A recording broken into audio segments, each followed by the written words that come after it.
Hello everyone, আমরা LFT নিয়ে জেনেছিলাম এবং বলেছিলাম যে ওটা নিয়ে ডিটেলসে আরও জানবো। আজ আমরা একটু লিভার এনজাইম, এসজিপিটি, এসজিওটি নিয়ে জানবো। এসজিপিটি বা এসজিওটি দুটো যদি বেড়ে যায় সেটা কোন ডিজিজকে ইন্ডিকেট করে, বা এসজিওটি বেড়ে আছে, এসজিপিটি কম আছে সেটা কোন ডিজিজকে ইন্ডিকেট করছে, বা দুটোই বেড়ে আছে সেটা কোন ডিজিজকে ইন্ডিকেট করছে, আমরা আজকে এটা জানবো।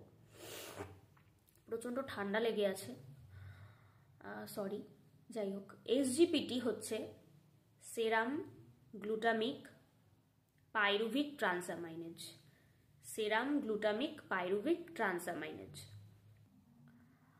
আর এসজিওটি হচ্ছে serum glutamic oxaloacetic transaminase. SGPT হচ্ছে সেরাম গ্লুটামিক পাইরুভিক ট্রান্সামাইনেজ, আর এসজিওটি হচ্ছে সেরাম গ্লুটামিক অক্সালো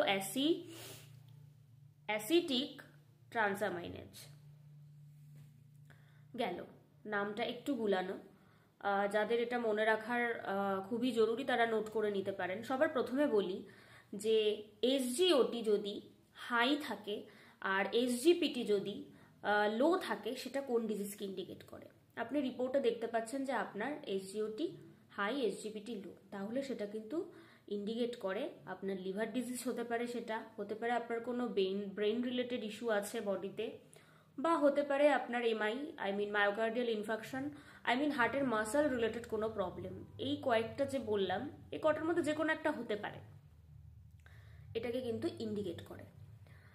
আর এসজিওটি এসজিপিটি যদি হাই থাকে আর এসজিওটি যদি লো থাকে তাহলে কিন্তু সেটা ইন্ডিকেট করে হেপাটাইটিসকে।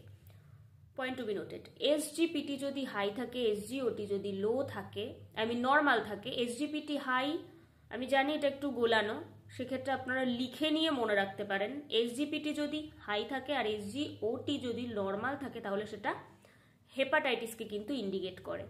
আবার অনেক ক্ষেত্রে এসজিপিটি দেখা যাচ্ছে খুব হাই আর এসজিওটি নর্মাল হাই, এসজিপিটিটা বেশি হাই, সেক্ষেত্রেও কিন্তু হেপাটাইটিসকে ইন্ডিকেট করে। আর যদি এসজিপিটি এসজিওটি দুটো এনজাইমই যদি হাই থাকে সেটা কিন্তু অনেক ক্ষেত্রেই লিভার সিরোসিস বা এএলডি, অ্যালকোহলিক লিভার ডিজিজকে কিন্তু ইন্ডিকেট করে। তো এই রিপোর্ট হাতে আসলে যারা মোটামুটি পড়তে জানে তারা তো আমার এই ভিডিওটা যারা দেখছেন তারা বুঝতেই পারবেন।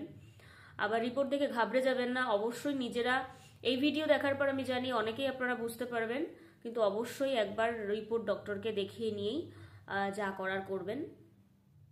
আর এই যে প্রত্যেকটা সমস্যা বললাম, প্রত্যেকটা সমস্যার সাথেই কিন্তু ডায়েট জড়িয়ে আছে, সেটা হেপাটাইটিস বলুন, লিভার ডিজিজ, এমআই, সব ক্ষেত্রেই আপনাকে একটা কিন্তু সুন্দর ডায়েট চার্ট আপনাকে কিন্তু মেনটেন করতে হবে। তার জন্য আপনাকে অবশ্যই কোনো কোয়ালিফাইড ডায়েটিশিয়ানের সাথেই যোগাযোগ করতে হবে।